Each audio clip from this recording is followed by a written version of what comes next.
Today I'm going to be chatting with Lenny Reed from Dynomite Diesel Products, and I wanted to chat with him about a trend that's, I guess, coming to light more now, which are counterfeit truck parts. People buying a product thinking it's from brand, A, they get it, they find out it's not. It's a knockoff product. So I wanted to ask him about his experience with that as a manufacturer. Also, ways that you can avoid that as a truck owner, questions you should ask, things you can do to avoid being in that situation. And they also have a really cool program with injector nozzles in helping clean up the smoke on older diesel trucks. I wanted to chat with him in detail about that and ways you could take advantage of it to get some better atomization, better fuel economy on your older diesel truck. Before we get to it, though, I wanted to give a shout out to some of our partners that help make the Diesel Podcast possible. First is Target Sports USA. If you're into other hobbies besides trucks, you like to hit the range, hunt, do competitive sports, things like that. If you go to targetsportsusa.com/dieselpc, it's going to take you right to their ammo membership program, which there's a whole bunch of benefits to it. It's really cool. One of the main ones is it's $99 a year, and you get free shipping whether you order 1 box, 10 boxes, 20 boxes. So if you're ordering online, you know how quickly those shipping fees can add up, so they save you money there. You also get an instant 8% discount throughout the year whenever you order a product. If you're looking for something specific and are having trouble finding it, once they get it in stock, you get notified first, so you can take advantage, get it headed your way. They have a huge sale coming up on April 25th where that instant discount is going to go to 12%. So if you go to targetsportsusa.com/dieselpc, you'll find all the details. Some really cool things that they do is you get entered in to win two free giveaways. The first is an all-expense paid hunting trip to Colorado. So that includes airfare, accommodations, meals, also the fee for the hunt itself, complimentary meat processing, shipping back to you. So it's a great way to potentially be able to get a once-in-a-lifetime hunting trip. And the second thing they do is you get automatically entered into win a brand new F-150. So if you're looking to keep some miles off your diesel truck, something to go point A to point B, or work hard in the outdoors, you're automatically entered for a chance to win that. Head on over to targetsportsusa.com/dieselpc. You'll find all the details there. Also, our friends over at Kershaw Knives, they have a 40% off MSRP code for you guys. So if you're looking for a knife for hunting, fishing, EDC, something around the job site, they've definitely got you covered with a complete lineup to meet any budget. Different opening mechanisms, blade steel, blade design, handle shapes. If you go to kershaw.kaiusa.com, use code 2024 diesel40, they'll get you 40% off MSRP. All right, let's get to today's podcast with Lenny and talking with him about counterfeit truck parts, ways to make sure we don't buy them, and a really cool injector nozzle program that they have. Lenny, welcome back to the Diesel Podcast. How you been? Good morning, Patrick. I've been really, really, really good. I always love our early podcasts. Well, I just like getting done out of the way because the rest of the day always turns to shit. How busy you are. So I know Lenny likes to chat early in the morning. So got my coffee going and everything. So there are a couple things I was thinking about. And I thought it'd be great to chat with you with the amount of experience and probably what you guys see, on a daily basis. One of them is I get a listener they've got a diesel truck. It's not a new one, so it's out of warranty. They might be the second owner, third owner. And they want to get it reliable or it's having an issue, but money or how much money they want to invest in it is that's the challenge of it, right? So they'll start to they'll say, hey, what do you think about, say, the set of injectors? This guy just pulled them out of the truck. You think this would be a good buy for this price? And to me, that always throws up a red flag to me because I don't know the history of those injectors. I don't know how many miles are on them. I don't know if they were taken care of. And during our podcast for years, you've talked about how if something's not right in them, it could cost you a motor. So I wanted to ask you about that. Like when people call and say, hey, I've got a set of your injectors, I got them off Marketplace or I bought them from a buddy or something like that, how you can try to make an educated, good decision when it comes to purchasing parts, and should you even do it on the secondary market? So the first thing that comes to mind is a couple days ago, Tim, our lead sales guy, was like, man, I spend half my day listening to dudes telling me about how shitty their truck runs and how they've got used Dynomite injectors they bought secondhand, and then they send in the injectors, we go to calibrate them, we go to look at them, and they're not even Dynomite injectors. They were somebody's core. So that really does suck because people are out there that are going to try to lie to save a buck, I guess, maybe. And then secondly, I also see this. You see like Exergy, S&S, Dynamite, big injectors used, and then it always says like I have a fresh, clean bill of health right from S&S or right from Dynamite, right from Exergy.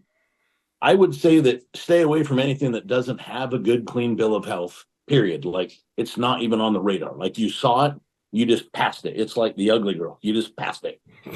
So the but if you see that somebody's got some S&S 200s for sale and they're half off of retail and it comes with a clean bill of health and it fits your motor, it fits.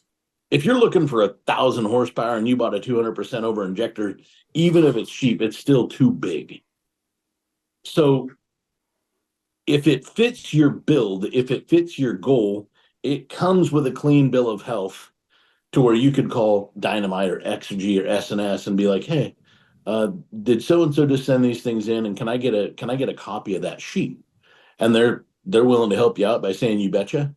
Then that's probably a pretty good set of injectors that just either they were too big for him or they're too small for him, whatever the case may be. He might have blown up the motor. He's just looking to get out of it and go with something totally different this time. But if you're going to buy something used and it comes with a clean bill of health, I don't have a problem with that. Like, I think that's completely acceptable. And, I think that all three of those brands are pretty high class, pretty good brands. So, you're good to go. Those three brands, tooling and technology wise, those three brands are pretty solid. Like, I mean, I hate to brag, but this spring we've spent 750 grand on more tools. And, the EDM is now 4 years old for us. We've been partnering up with people to manufacture nozzles, for 4 years, and we've had to go through some learning lumps. And each year we keep getting those factories to do things better and use better metals and different metals, different heat treats, the penetration of heat treat. We've learned a lot, and we're still on our own path to buying our own grinders and building our own nozzles. So that is still something that's coming to fruition. But with the tools that we bought this spring, we bought a Bosch 708, which is Bosch's German Clydesdale, basically. It's their big workhorse. It's got 4 lines in it that we use. And the guys upstairs, Zach and Coy, use that daily because when they're doing the reman program, I want to see genuine Bosch numbers going into a genuine Bosch injector. So we're using the 708 because it's able to give us Bosch data. So when we calibrate something stock, we can look at the actual factory Bosch plan coming out of the workhorse. That thing's got plenty of horsepower, so they can chuck up, multiple injectors. They can come back 20 minutes later and they've got numbers that are Bosch for what was manufactured by Bosch to start out with. So that's why we bought that stand. Bought that from Arts Diesel, and they were using it because Brandon is buddies with some people in Germany. He just, more than anything, that dude's a really curious guy and a really smart guy. So when Brandon Hart bought it, he just wanted to see how close Comarel was to the mechanical stuff that he works on the daily. And he's injecting in those like tractors 5, 6, 7 times what we're injecting in pickup trucks. So he knew that it wasn't anywhere close to where he needed it. So he had the thing sitting around for 3 years and called me up and said, Lenny, you want this thing? And Lenny said, absolutely. And I drove to Fleece's place, dropped off one of our stands. So they have a pump stand. And then I swung through Harts, picked that up, actually got a tour, which was amazing because, Harts Diesel is somebody I admire, turbos and pumps and what have you. I get there, we decide, I'm going to buy the stand. We load it up. That's say 5 o'clock. And then, fortunately for me, because I don't like to drink beer, Brandon does. He had enough beer to get us to dinner. And then we got back from dinner, which was say 9 o'clock. And he didn't run out of beer. And he said, oh, there's a fresh bottle from our Christmas party. So, I opened up a fresh bottle of whiskey. And then at 5:30 in the morning, Brandon's son walked in the door to come to work. And we were standing there, in the turbo shop, still looking at parts and pieces and widgets, and realized that we literally drank all night long while staring at cool. I mean, I got to see the whole shop, like CNC side of it. I got to watch compressor wheels, getting made in the middle of the night. I got to just stacks of pistons that they make for their tractors, stacks of connecting rods, the dyno area, the hole in the wall. At one point, he had a turbine wheel exit the dyno room, so it left the SFI approved downpipe and all the stuff. The concussion from when the turbo blew up knocked out all of the lights in the dyno bay, like exploded them, and then the 6-inch turbine wheel left the building through the wall Wow. and legit, like chewed its way through a wall and then chewed its way into a dumpster outside that they put all the metal shavings in from the machine shop. So, it's another point of safety. Don't stand by a turbine wheel when it's on, full kill, especially one that weighs like as much as a football. So it was an amazing experience, really good. And it's been fun to, be able to get in the friend circle with those guys because they're super sharp, and it's, I've always admired that company. So it's awesome being a part of that now. But so there's that. We got the Bosch 708, got the second EDM. The second EDM has 2 heads on it. So for our patented technology where we're putting the hydromechanical pilots in there, that can be done in one CNC process. So Brian, the guy that operates it, he sets a nozzle on the table. It runs the primary holes. And then the second operation is it shows the second head in, and the second head does the pilots. And then Brian, when it's totally done with all the pilots and the primaries, he picks up the nozzle and it moves on to the guys at hydro grinding. So that we got the 708, we got the EDM. And then on my way back from that, I was on the phone with Skylar, and he was pretty concerned that even though we were picking up some efficiency, that I sold 2 of the armadillos, one to fleece and one to armor. And Skylar was like, dude, if we break down, like, we're screwed. There's going to be somebody standing around here. So I hung up the phone and I bought another test stand on the way home, which, isn't really my problem anymore because I hired a CFO. Her name's Rebecca. And I went ahead and ordered it, bought it. And then Rebecca got to find out about it later. But fortunately, that thing has taken Adrian's productivity, knocking on wood, from 5 or 6 of production. He's up to like 9 sets a day. And the accuracy of the new stand is so accurate that even on piezo stuff, which, I've bought damn near every brand of test stand you could possibly imagine, and they all suck with piezo, except for this one, like the new one that's top secret at this point. That thing is really accurate, and it does piezos. It handles them, manages them, runs them perfectly the first time. So yeah, we're on fire around here. And going back to what you just said is we're on fire because, like, a lot of guys, they're not buying a new truck every 18 months or every 24 months or every 36 months.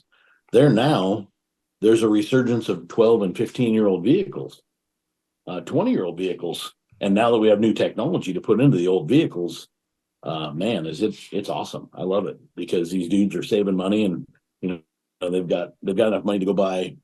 To me, it's more important for a young man to purchase a camp trailer or a boat and spend time with his wife and kids rather than have a $1,200 truck payment every month. So if I can help be a part of his dreams with his family and hopefully, raise his kids correctly, by spending more time with them on the weekends instead of just working his butt off to pay for his truck payment. Like, no family wants to jump in daddy's truck and drive around for 48 hours, but everybody will jump in daddy's reliable truck that still tows the camp trailer, still tows the razors, still tows the boat, and gets to a cool spot and hangs out with his family. Like, to me, part of my legacy, I want to make sure that people quit thinking about diesel in the oil and coal. I just hate that stigmatism of our industry. And, if I can help young guys spend more time with their families, hanging out, doing stuff they love, razors, dirt bikes, whatever, then, I'd like to be a part of that too. I think that's where this all can converge in a way, because there's that resurgence or that reinterest in older trucks, and then there's also hey, how can I make it reliable? Or it already had injectors from 2008 or 2010 or 2005, and the technology way back then isn't what it is now. And I saw a video that you guys had posted on the Dynamite Diesel Instagram page. I think it was a second gen. I think it was a 12 valve, and the guy did a before and after startup video with Yep. I think nozzles that he Yep. got from you guys. Yep. And it was, who knows when those nozzles and those ejectors were put into that 98 truck, maybe back in 98, I don't know. But I get a lot of listeners that say, hey, I've got this truck, I want it reliable. I don't want the $1,200 a month payment. I want this because it's simpler, I can afford it, I can spend my money wisely, make as much power, if not a little bit more with it. And before the podcast, we were talking about the nozzle dealer program you guys have right now. So I definitely wanted to ask you on the podcast about that, what it entails and what you guys are doing for truck owners out there. So I had this idea again, like I'm trying to get rid of the stigmatism of whether it's a Subaru driver, a Prius driver, or a guy that's driving a brand new diesel truck with a DPF on it. Everybody looks at the coal rolling out the tailpipe and they just assume that, we didn't graduate high school and, that girl next to us is probably our sister.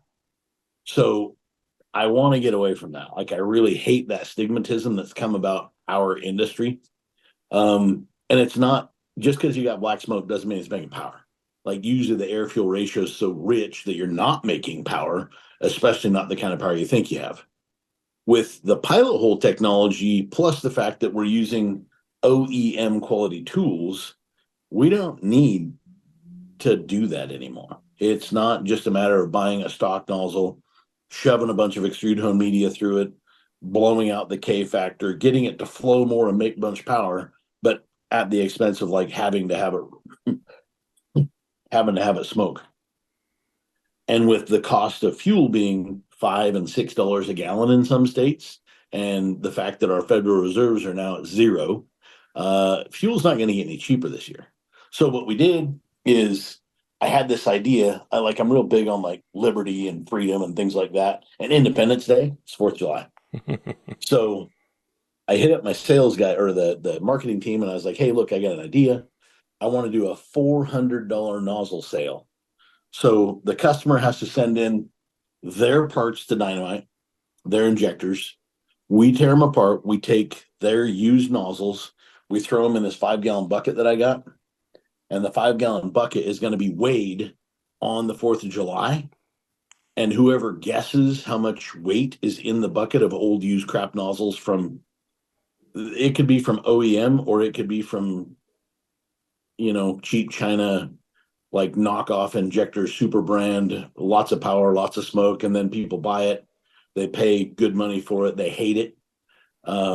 If your diesel expert is a guy that's only ran one set of injectors other than factory, he's not an expert. That's a white belt. Don't take like expert advice from a white belt. Like, you'll get your ass whooped every time. So we're trying this $400 nozzle sale to get all that junk off the road. And it's been awesome because like we're getting those videos showing people, drivability, cold start. I'm getting so many people messaging me daily, bro, I can't believe how good this thing comes off a stoplight. Wow, the fuel economy is better. Wow, the smoke control's better. Which, is funny because we had one guy, Skyler, modified a set of Cummins ISX 15s, and every single person that has done ISX 15 with us is like super stoked, except for this one guy. And he sends his parts in here, and Skyler's like, I don't really know what to do because I've never had this complaint. And the guy basically said, my fuel economy is no better. I can't tell any difference in the way this thing runs. These were brand new that I sent to you guys to have you guys calibrate, and it doesn't run that good.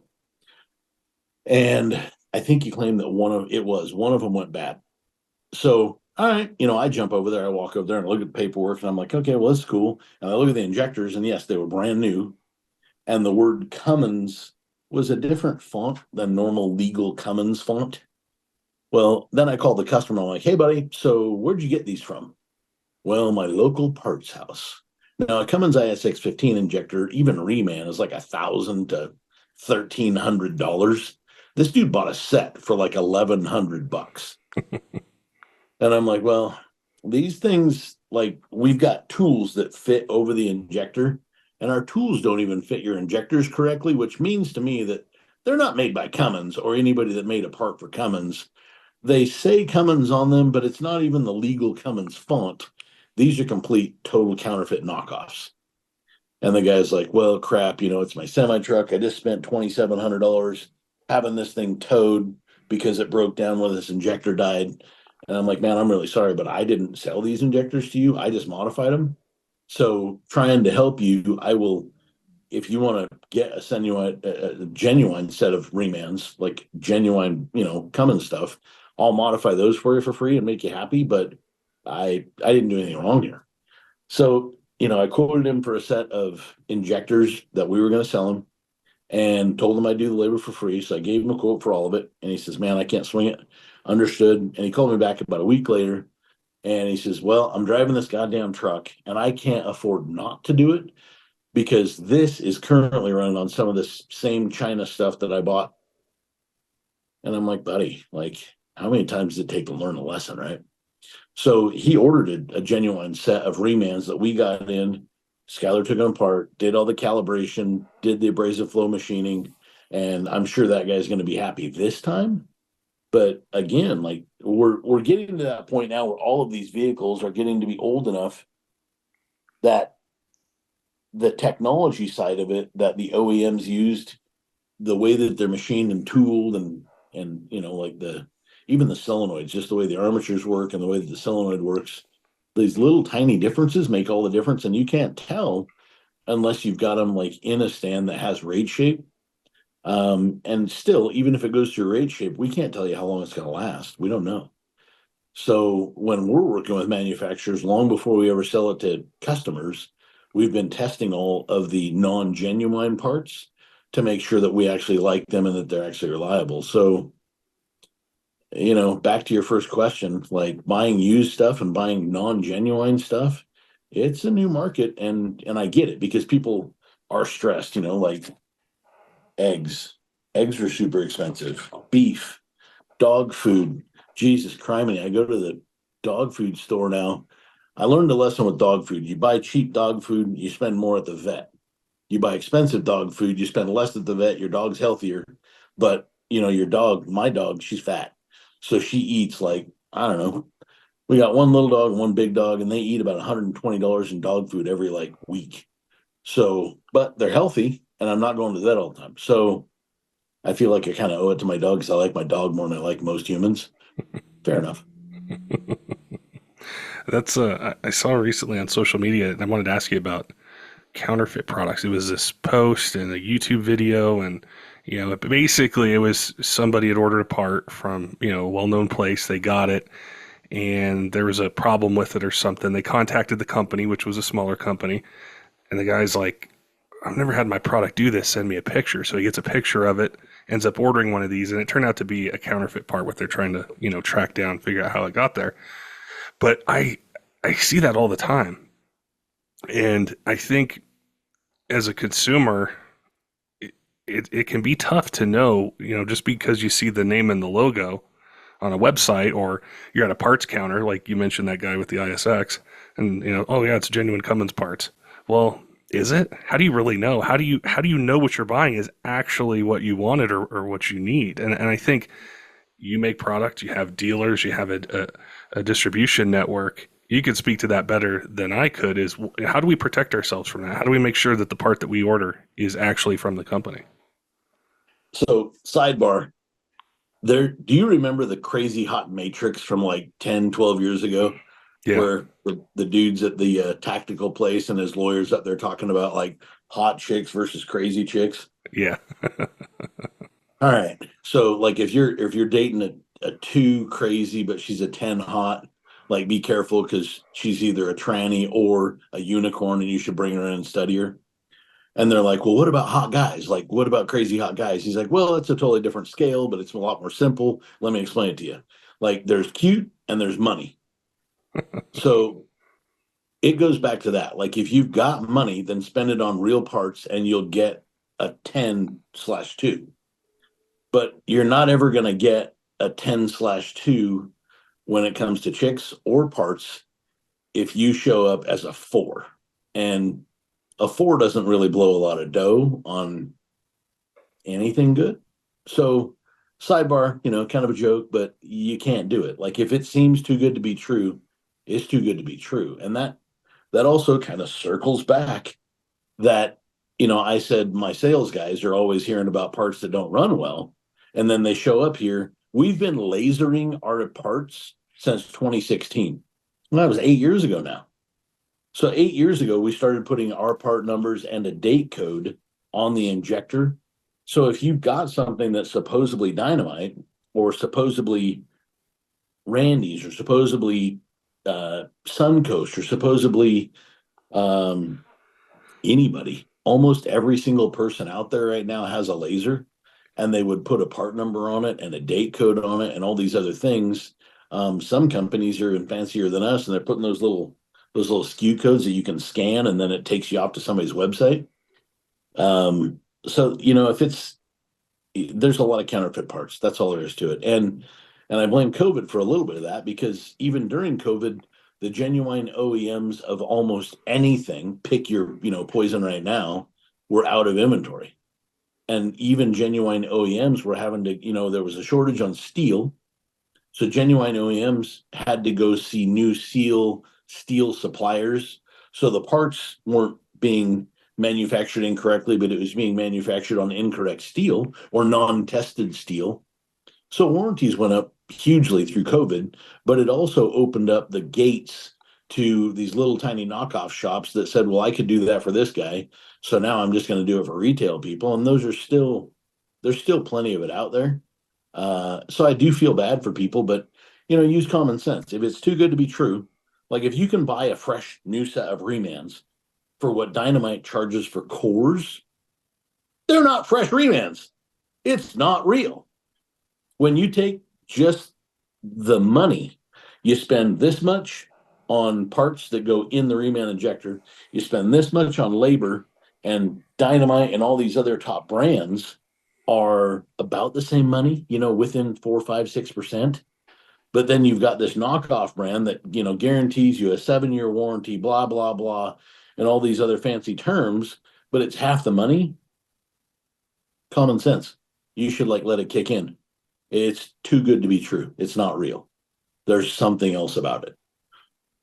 Common question we get from you guys a lot is, hey, I need a diesel engine. I either, I can't wait this long to get one, or normal place I get stuff from it just takes too long, or they don't have the parts in it that I need. Maybe my truck's not stock, or I tow heavy with it. I don't want to go back with just a stock engine. DFC Diesel is a sponsor of the podcast. We worked with them, hand in hand on doing episodes, answering technical questions. They have a complete lineup of Cummins, Duramax, and Powerstroke remanufactured engines that are set to a standard of ISO 9001 2015 standards, which is a huge deal in the aftermarket. And there's certain levels of quality testing, validation that are required for that. So when you get one of those engines, the type of quality that's built behind it with an industry-leading warranty that's really comprehensive. And the other thing with that is, sometimes the options that are out there, it's a basic OEM engine. You want a little bit more. You don't want to have the same failure again. So there's a bunch of different series of engines that they have, from core, street, tow haul, and also the Speed of Air series, which we've covered on the podcast before. There's a lot of really cool benefits to it. And if you have questions about that, reach out to them. If you don't know the type of engine that you're looking for, if you go to dfcdiesel.com, there's a ton of info there. You can send an email or you can reach out to them.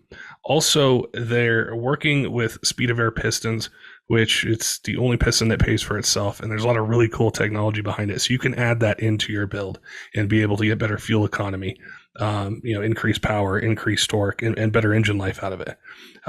Some of the most common engine applications or series of engines that they have with that lead time, a lot of them are in stock or they have really short lead times.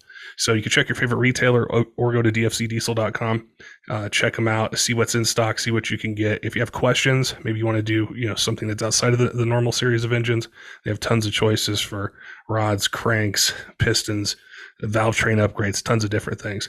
So if you're in the market, definitely make sure and head on over and check them out. When the guy I go back to that example you gave of that semi truck and just trying. It sounded like he was just trying to get by for a little bit. I think that can happen a lot. You think, well, if these only last me 5,000 miles, I'm good, or 10,000 miles, or a few months, I'll be okay. What kind of damage, destruction, horror stories, things have you heard from some of these types of injectors? Because to me, in my mind, the way I think about it is, I would have the fear of, I'd rather buy a set of injectors than have to get a long block or a short block. So I look at it like that, but I think it might vary based on the situation somebody's in, where to make the sacrifice. So what kind of things have you heard or customers told you, or, situations where you had an injector filler? Obviously, like, the injector is literally the heart of your engine. And we all know what happens to us health wise if we don't have a good heart. We don't live very long. So if your injector is firing with a poor nozzle, it's atomizing poorly. If you look at, 20 years ago, when even genuine OEM parts didn't have any abrasive flow machining or extrude honing or anything, they smoked way more, even genuine OEM, than our stuff does today, with 30% more power than it was as the OEM. So tool quality and technology has gotten a lot better on the injector side of things. But if you've got something that's making a mess out of your current DPF on your truck, the injector's slow. It has a good nozzle on it, even from the factory. But if you get it slow by gumming it up and letting dirt settle inside of it, and you create resistance within the control valve and the control rod, the ECM sends out a signal, fire right now, but it can't. So it's delayed by 200 microseconds. Well, 200 microseconds of fuel is going to be shoved at the DPF and the SCR to capture that soot. So it goes into regen more frequently, and the more frequently it goes into regen, there's only so many life cycles or regen cycles in every DPF. So, like on the emissions side of things, emissions gear can be $10,000 repair. But on an engine, yeah, you can goof up a piston from having a bad nozzle or the wrong spray angle of nozzle. One of my buddies, Cody, the other day, he bought a set of injectors from us, and him and one of my guys were working on trying to get this thing dialed in. And then the tuning company, who I respect as well, was working on trying to tune it out. Well, then I get on the phone because I hear that Cody's upset, and I get on the phone with Cody. I'm like, what's going on? Well, we did this, we did that. The injectors tested good. Like, Dom's thrown 322 tunes at it. He doesn't want to tune it anymore because he doesn't feel like he can fix it with tunes. Customer's going to go break in the motor. And I'm like, okay, well, who built the motor? A very reputable company. Okay. Did it get, what pistons got put in it? Because in Duramaxes now there's multiple options. Well, it was either an L5P or an LML truck. But then it got a delipped LB7 piston put in it. So this is after work, right? Like, mind you, Lenny's not at Dynomite Diesel. Nobody's in the building. And then I was like, I needed to know that information. So I'm going to drive to work right now because I was 15, 20 minutes away from the shop, but I knew that if I didn't do it right now, I wouldn't do it at all. So I drove straight to the shop before I went home. I came inside and I took and looked at every single Duramax nozzle and what the spray angle is. And sure enough, the spray angle of the nozzle was off by like 1 degree per side of the piston, going from, it was, like I say, it was either LML or an L5P. But going from that to the LB7, it was off. So instantly I'm like, well, that's a problem. Like, now, when the customer does his break-in, we got to pull the injectors out of it. We got to make you a custom set of nozzles to match your custom set of pistons, which is why we have our custom injector order form. But this guy, being a really sharp, really local guy, buying an engine from a really reputable place, it all didn't click until I finally got on the phone with him. I'm like, well, shit, that's how simple that was. But I've been doing this for 24 years, so whenever I hear about a problem, I kind of think of it as like an opportunity, because, like, for me, I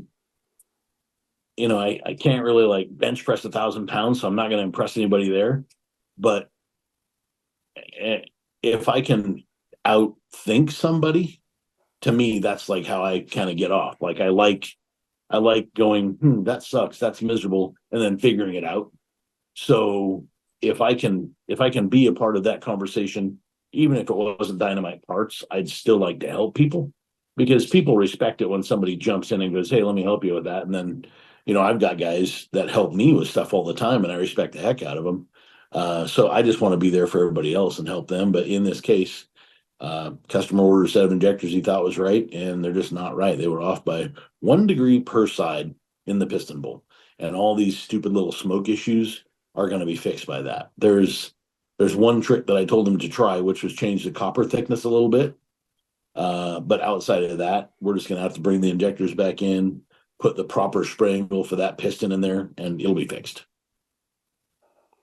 Before the podcast, we were chatting a bit about the nozzle program, and I thought it was really cool because that video really stuck in my mind, seeing that truck cold start and then cold start after. And I could tell a difference with the sound, how quickly it fired up, how it idled. There was a ton less smoke at idle. I don't know how cold it was where that customer was, but there was snow on the ground, and there was a noticeable difference with it. How, because you mentioned on the podcast before about how you want to change the perception that people who aren't enthusiasts, don't own diesel trucks, view them. How has that been going? Would you say that you're making a dent in it? Would you say the industry is? Would you say that the progress is going as planned? Is it not going fast enough? What do you think? I think fast enough is a tough term to try and quantify, but I've made a difference. Like when we first, if you remember the absolute very first time I was ever on your podcast years ago, I talked about people deleting their trucks and how they should stop because the local dealership here, Dave Smith Motors, is ginormous. And they had already gotten their asses chewed by Ken Smith, the owner at that time, that if anybody trades in a deleted vehicle, they were going to get fired immediately because he was tired of these trucks showing up on the lot, and they were moving back then 1,200 cars per month. So Oh, imagine what his liability is if the EPA shows up when they've got 4,500 cars on the lot. And let's say that 50 of them were deleted pickup trucks. His liability is enormous, right? So he started a policy way back then. Nobody trades in anything without a DPF on it. And if we do, then, you're going to get fired. So when I heard that, a buddy of mine was actually one of the sales managers out there. And he told me that. And I was like, no shit. Like, that's crazy because back then, everybody thought that it was more valuable to have a truck that had already been deleted. But last week, I was trying to help somebody else out. They got a file from a very popular format, which always screws up ECMs. And that format had screwed up the ECM. So the transmission was all geeked out. The cruise control buttons were in reverse flip flop. So when you push the plus button, the truck slowed down. When you push the minus button, the truck sped up. And I was like, well, we troubleshot it for 3 days, tried to figure it out. Come to find out, the PCM in this 2016 Dodge diesel pickup truck had been scrambled. So $5,000 later, we put the thing on a trailer, hauled it down to Dodge, got them to put a new PCM in the truck, flash it to fix all of its little stupid problems. And now we've got to put all the gear back under it that he had removed years ago in order to get this thing to go down the road because nobody out there is doing these delete tunes anymore. So I warned people years ago, quit doing it, quit doing it, quit doing it. You're not going to have support forever. And sure as shit, here we are. And then when I started telling people that, smoke's not cool, I still get people bad mouthing me after I say, like rolling coal's stupid. But there's still, I see a lot of comments now that people are like, yeah, I'm tired of the smoke. I want to clean it up. What should I do? And then you still get these like white belts and diesel performance that are like, buy some 5x14s, buy some 6 by your mama's phone number. Like they don't know what they're talking about. They don't know what nozzle flow rate looks like. They've never studied, like they haven't even hooked up like physics for dummies yet. Like they don't even know what any of it's doing inside the injector. but yet they're the one that's chanting on the Facebook forums about like, let me be your expert kind of a thing and sell you some cheap Chinese garbage. And then you're going to be happier, maybe, because it's smaller, but not happy. So again, that $400 nozzle sale is why we're doing that, because I think we're making a footprint. People like having clean power. People enjoy it. Yeah, it's Fast enough? Hell, I don't know. well, it's definitely changed from that. Gosh, that episode was that like 6 or 7 years ago. That was a long time ago that we did it, and you were talking about it. And where I see things now are vastly different with parts other companies are coming up with everything: turbos, injection pumps, transmission stuff, tuning. All of it is so different, but we still have that large group of pre 2007.5 trucks that are out there, people who are going back to them or looking to get their first one. And so it's almost this old technology, new technology, and you're kind of caught in the middle because you're making injectors for both of them. So you have almost, I don't want to say two different sets of goals you have to reach because a lot of it's the same, but you have that DPF, then you don't want to clog it. Nobody wants to clog it. Nobody wants to have to get a new one. But then you got that 7.3 or that second gen VP truck or that early common rail or that LB7 where you have all this information, all these things that you've learned doing 6.7 Cummins injectors and, LML stuff where those guys can get a really quality product that makes more power and it just doesn't smoke, just performs better, starts better. So it's a really interesting time. The stuff that we learn on almost every single thing, every single project makes me think about other projects that we're currently selling. And then I'm constantly looking back at the older stuff, trying to figure out how to make it even better. And so Chase Fleece and I are buddies, and he's got a second gen VP44 truck that he drives not every single day, but pretty often, right?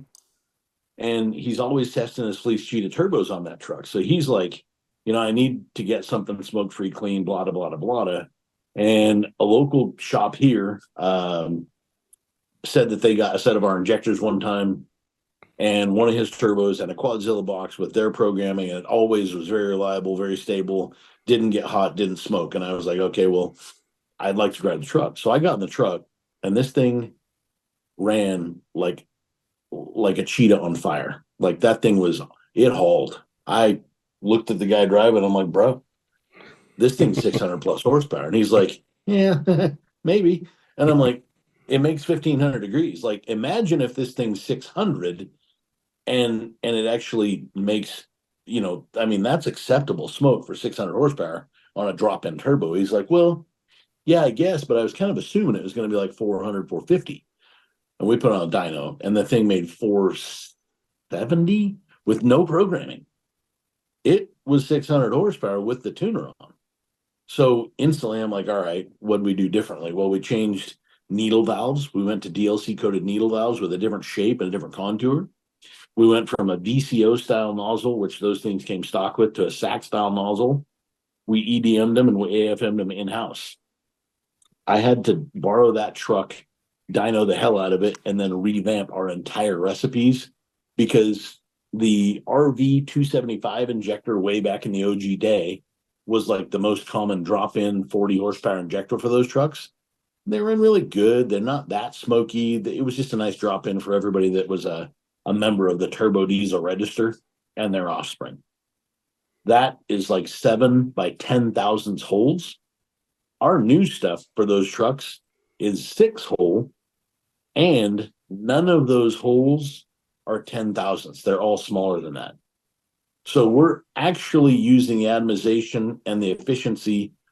We're creating more horsepower per the dyno, but we're doing it on a lower volume than even the RV 275 back in the OG day. That took us probably 6 months to get straight and square. And I'm sending parts to Chase Fleece and all these other friends of mine, throw these in, and nobody ever does it that day. They're going to do it when they get around to it. And then, they're going to get on the dyno. They're not going to get on dyno. We test, we collect data, and we change the recipes. So yeah, like it's for all the young guys or the people that are, buying trucks that are 20 years old, you're never going to find even a 7.3. You put pilots in a 7.3 nozzle, you've never driven a 7.3 with better throttle response. Smoke control is really good. They just work really good. So even though I'm not building 7.3 injectors anymore, I'm still building nozzles to help all those guys that want to reman those injectors. It's a good time for old trucks. It's a really good time. So as you look out towards the summer, what are some things coming up for Dynomite Diesel? We're moving. That's gonna be Yeah. that's cool. Yeah. Like, so when I first came to Hayden, it was like 2015. And to get to my building, I had to drive by this big black and red building that said Flowmaster exhaust on the front of it. And a couple of years ago, Flowmaster got bought by the Holly Group. They consolidated, moved some things around. So the two Flowmaster buildings down around the street got bought by a gentleman named Rob. Rob has owned them for a couple of years now. He has a tenant that does like ultra high end, like body shop work in one of them. But this building is a monster, and he's only got like 7 employees, and it's on 2.87 acres actually. Well, we haven't been able to host a dyno day or really have good dealer training because I've got this very small building. We've mezzanined it out. Every square inch in here is, I mean, hell, the lunch table for the guys for our team is under a garage door opener that we had to have the garage door guy come out and lift because guys would get up out of the chair from eating lunch and smack their heads on the rail, right? Like we've squeezed every inch of usable space out of this building. The guys are like, bro, the toilet seat's warm every time I go to the bathroom because there's 10 more of us in this building today than there was the day we moved in here and thought we had elbow room. My next door neighbor is really, God bless that guy. He doesn't need his parking lot. So my employees are filling up his parking stalls and my parking stalls. We're out of room, and my electricity, like we're so close to being on the ragged edge of being out of electricity in this building that before the county would allow me to add anything more in the building, they gave us this like amperage data logger thing. And they made us run this data logger to see how much power we were using every day before they would allow us to install another panel and possibly set the building on fire. So the new tools, I've got a pump stand down there that I'm going to use in for like cam box stuff. So semi truck injectors with a big spring on the top of them, those require a cam box. I have all the tools. I can't plug them into my wall because I don't have enough electricity in this building to plug that sucker in. So we've outgrown the building. We've outgrown our power box. The new building is exactly double the square foot, 2.87 acres. So we're going to install like an actual dyno facility. So I'll probably end up with like all 3 of the. I've really fought with my hub dyno massively badly, and I just can't. It's not good. So we're going to buy another dyno jet, probably just a 224 chassis dyno. And we're going to, Chase Fleece actually sold me a backup dyno that he bought long ago. So I'm going to have an engine dyno, chassis dyno, and the hub dyno all right here in town. So when we're doing all the testing and things, it'll just be, no matter what the process or project is, we'll have the ultimate way to dyno it. With gas testing, we don't necessarily need a hub dyno. But we do need to have some load, and a DynoJet 224 would be plenty of load for that. So I'll find one of those used. You know, I owned a DynoJet from the year 2000 until I sold it to Donovan, and that dyno is still one of the most accurate tools I've ever been around in my life. So this week I had the guys from DynoJet here, and we talked about a lot of things, looked at my project and my process. Man, those guys are doing some amazing work right now, and I'm pretty stoked about what they've got in the works as well. But this new building is going to be wicked because all of my dealers out there, I don't really have. We used to host dealer training days, which was great because all this new stuff that I tell you about, I was telling them about. And now we don't have any room for it. There's not a square foot here to donate to dealer, training. So soon we're going to have like an actual training room, and we'll be able to host that and have those guys come back out, guys and gals, because one of the best shop owners on the planet out there, Kat Ray. Like she's super sharp, so I don't want to discount her being a girl, and so I don't want to just say guys because she's definitely technically one of the guys. But yeah, I just miss having dealer training days. Really, like lots of opportunity, and then um yeah, we fortunately for me, like after building my own house, I learned something about construction and who I need to talk to when, to keep all the trades in and flowing through properly. So working with the electricians, the framers, and the plumbers, and all of it to try and get this thing done. I hope that we're actually in the building doing business by October 1st, which is Fair. really going to make like Lenny gets to eat lots of eggs because steak will be way too expensive, and probably some top ramen because it's going to be super tight for a while, like real tight. But the future is good. And well, then there's the logistics and the moving of it. But you've talked on the podcast a lot about the business, the people, the machines, and then with the growth, it's just a natural progression, to get more space and keep expanding. And then, gosh, all the projects, things you can work on, it's going to be cool.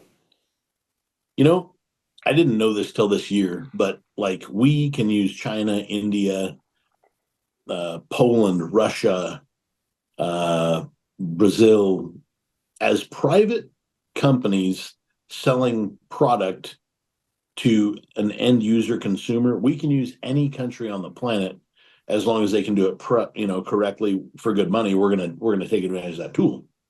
The United States military has a blacklist. You can't use Chinese parts, you can't use Russian parts, and Russia makes some really high quality parts. And sorry to say, but China also makes some very high quality parts.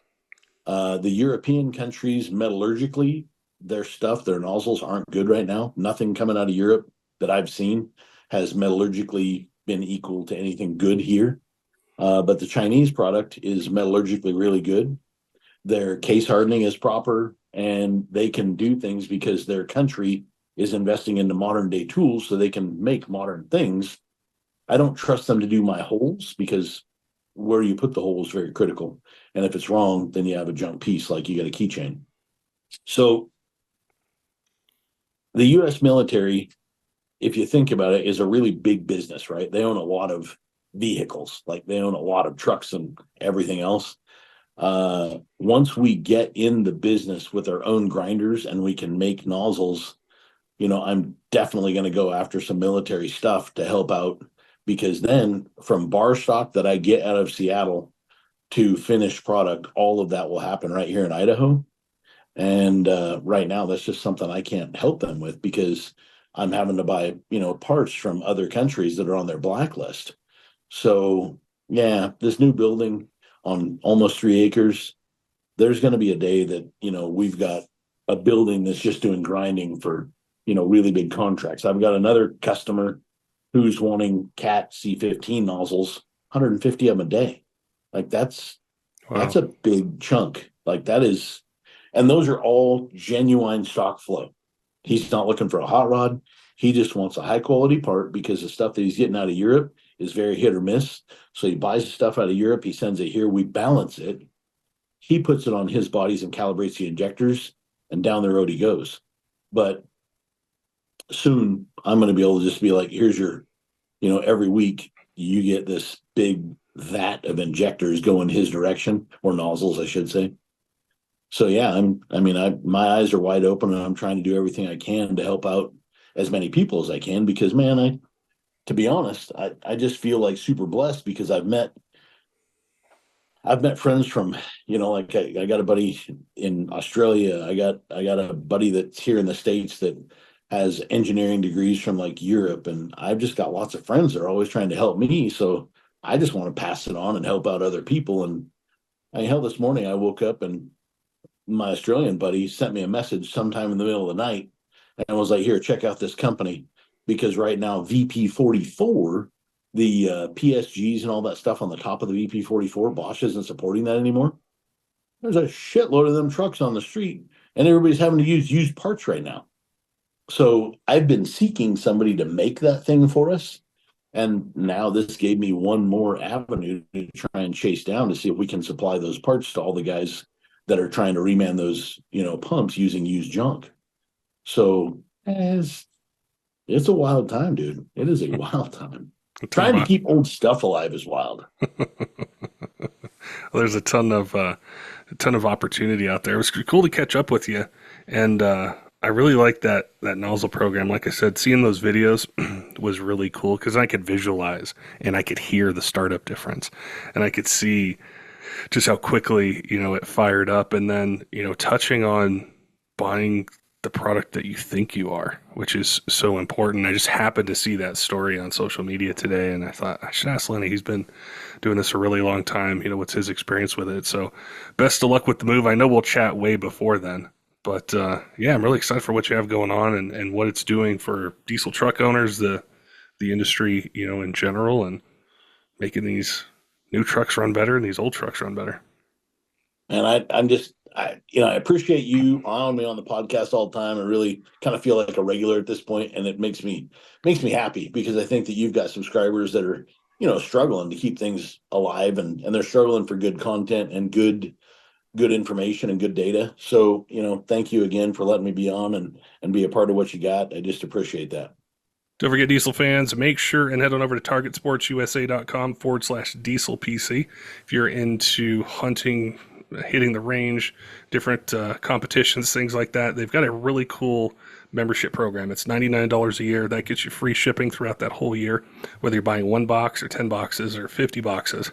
And they also have 2 really cool giveaways that you're automatically entered for a chance to win. The first is an all-expense-paid hunting trip to Colorado. Includes airfare, accommodations, meals, the fee for the hunt, complimentary meat processing, and shipping back to you.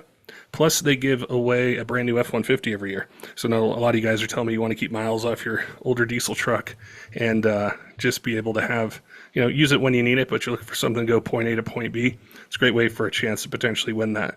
They have throughout the year, you get an instant 8% off on sales plus in-stock notifications if you're looking for something really specific, something that's tough to find where you're at. But they've got a huge sale coming up the 25th where you get 12% off instantly, just right on the website. So make sure and head on over to targetsportsusa.com/dieselpc, and you'll find all the information there. If you're in the market for a knife, our friends over at Kershaw Knives have a 40% off MSRP code for you. Go to kershaw.kaiusa.com. Use code 2024diesel40. Get 40% off if you're looking for a knife for hunting, fishing, EDC around the job site. They've definitely got you covered.